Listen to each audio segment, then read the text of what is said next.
My name is Even Christine Gardiner, and this is Investigative Poetics, Episode 1, The Blast. It's been 13 years since my father's death. It was so long ago, and it happened yesterday. Sometimes when I'm scrolling through headlines or brushing my teeth, time collapses. My eyes go out of focus. The years break open like a window, and I am again standing in the narrow galley kitchen of my Denver apartment, drinking black coffee. It was mid-morning, and I had a headache because I had been up all night writing a poem about my father, something imminent. My father left a letter for my sister on the counter, among other artifacts and shadows. At dawn, I printed a copy and pressed send to my graduate workshop. I lay down but couldn't sleep. I was still intoning the lines of the poem. A spindle, a thimble, the bowl of her hands. My eyelids jittered and my chest was tight. I looked out the window and was dazed by the morning sun. The heart is a pot of violets, withered in the corner where she read it. I was trying to force down some toast when the phone rang. I can still hear it echoing. My ringtone was a haunted sound called sayonara. I can see the phone in my hand, a metallic green flip phone, the word Dad on the screen, the time 10:10 a.m. in Denver, which meant it was just past noon in Philadelphia. My father's voice sounded groggy and flat when I answered the phone. "Hey, Neen," he said. That's what he called me. That's how he always began. "Just calling to check up on you." I asked him how he was feeling, and he said he had finally gotten the dosage correct for his medication and was feeling better. He asked about my summer plans. I told him I had a summer teaching appointment at Brown University and was going to spend the summer in Providence with my long-distance boyfriend, Burkan. I told him I was thinking of flying home and leaving the car in Denver for the summer. But he didn't think that was a good idea. Better to drive, he said, as if the matter were decided. I asked him about the status of his ongoing legal trouble. "What does your lawyer say?" He was silent a moment. Some bullcrap, he finally mumbled. His pale, inarticulate light. "Everything's fine." But everything wasn't fine. I'd been reading the news, and the news wasn't good. One of his associates had been caught destroying evidence. The FBI was involved, and there was $700,000 missing from the school account. I knew my father better than anyone, and everyone knew indictments were coming. My father said he was in the car on his way to meet his lawyer in Center City, but he was really on the way to the train station. I imagine that he pulled up close to the tracks. I can almost see his hand reaching to open the glove compartment. "Love you, Neen." I can still hear his voice, shivering, bereft of depth. He sounded small and far away, as though he had lost command of the world, as if he had resigned himself to whatever was coming, as if he had just one thing left to do. The truth stretched between us, echoing between the lines, a sentiment tardily expressed of regret. I knew what was coming, but I did not expect it to happen today. Love you too, Daddy. Goodbye, Neen. Goodbye, Daddy. Goodbye. It was a radiant Wednesday in May. I had parked my car in a residential neighborhood and was hurrying for my afternoon shift in the library at the University of Denver. As always, I was running late and shouldering a big bag of books. I was distracted and all in my head, still working my way through the poem. It may seem that I know what stories to tell. Back then, I did much of my writing on foot. I would walk for hours, experimenting with lines until I knew them by heart. A poem was only finished when I could recite it from memory, every word balanced against my voice and measured by my breath. When the phone rang, I cursed and stumbled and dug through my bag.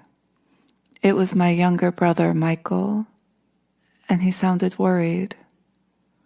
Dad called me today, he said. Yes, I said. I talked to him too. He didn't sound good, my brother said. At that moment, I was breathless and running late and lost in a poem.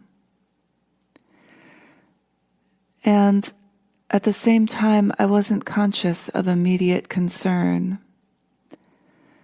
It felt like disaster had been circling for months, years, decades. It was always imminent, but it never arrived. It never happened today. My brother and I were tapped into the same current of energy, but we were speaking at each other from different frequencies. I probably said something vague and honest and reassuring, like, he's under a lot of stress, or I hope he's okay.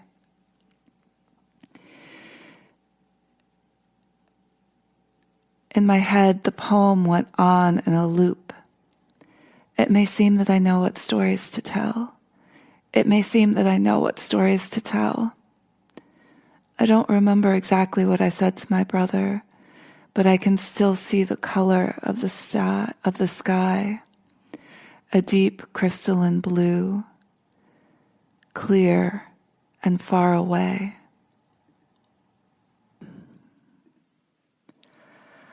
I was working in the writing center in the library and had just finished a session with a student when I got the call from my mother. My phone was tucked away in my bag on the other side of a glass wall, and I swear the ringer was off. But I heard it ring. I had been hearing the call for weeks before it came.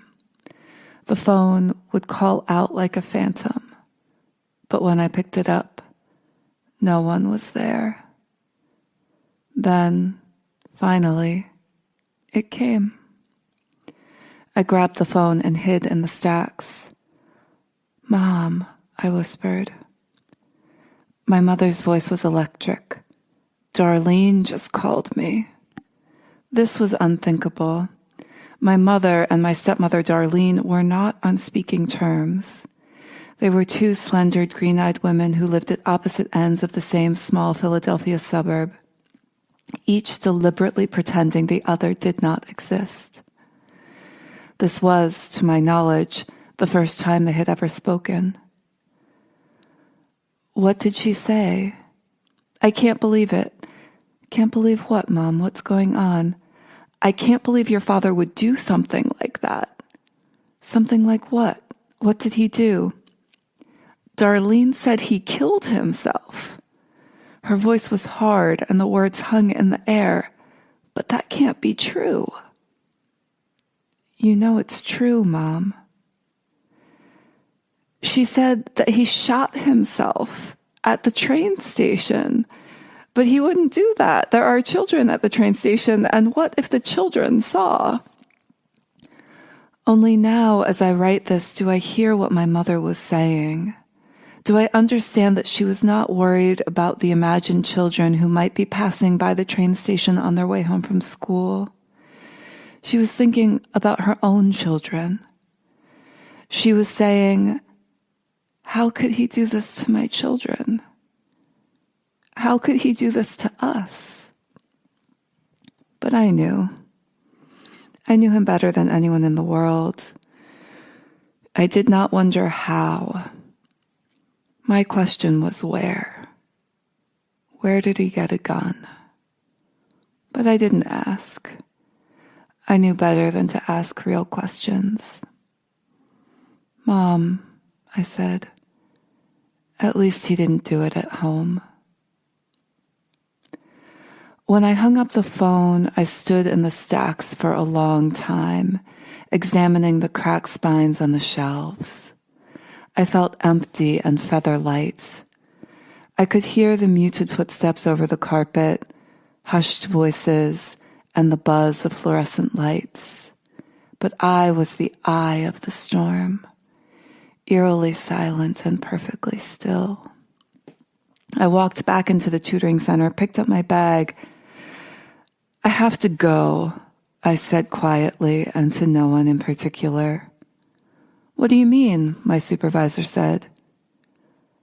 I have to go now. What's wrong? She looked worried and gestured to a chair. Sit down. Tell me what's going on. I looked over her shoulder. On the wall by the coffee pot, there was a poster of an atomic blast. A mushroom cloud bloomed over Bikini Atoll. I had looked at that poster 100 times, but until that moment, I had never really seen it, never truly registered its total and casual violence. I have to go, I said. I was looking at her, but I couldn't see her. The blast was the only thing in focus. I walked out of the library and onto the green. It was spring. The sky was a blue vacancy, and cherry blossoms rained down on the lawn. The sun seemed very, very bright. Students hurried by, their hair and limbs gleaming with youth in the daylight. I sat very still by a fountain and studied the movement of fish below the surface of the water. It may seem that I know what stories to tell. I sat there a long time.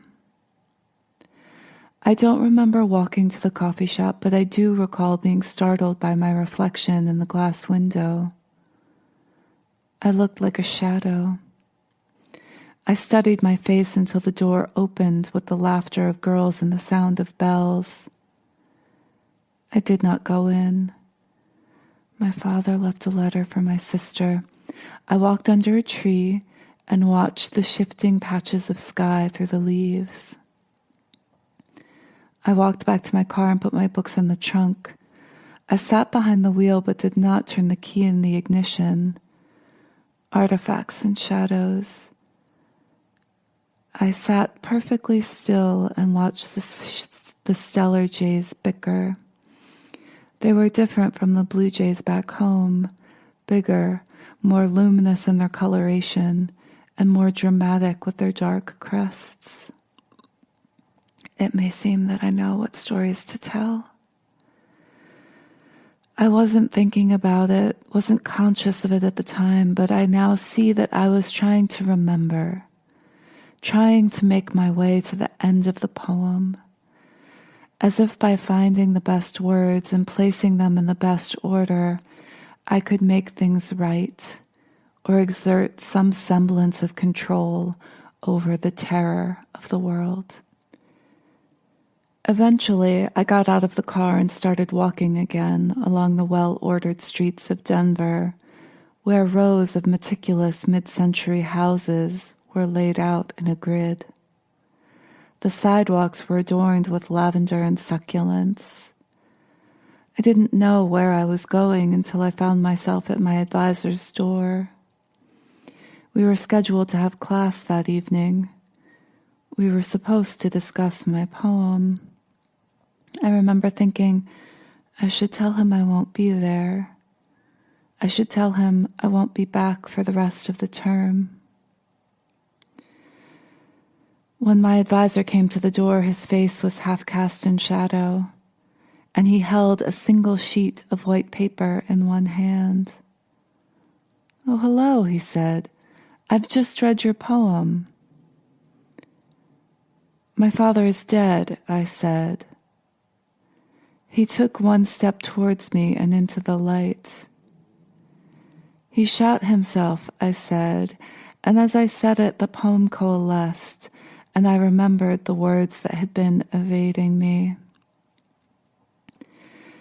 It may seem that I know what stories to tell, but the truth is like a seam of light that retreats from approach down the tiled floor in the hall.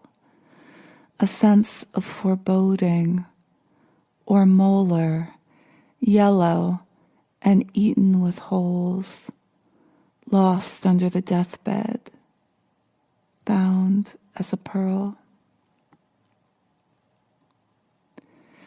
I have always been a belabored writer. The words don't flow. I have to riddle them out of my body. Sometimes the process is exacting as surgery. Other times it's an exorcism. Rarely do I write a finished poem or paragraph in one sitting, but the night before my father died, I wrote until the work was complete, and at dawn, I pressed send. It's just that later, I couldn't find the words for the truth.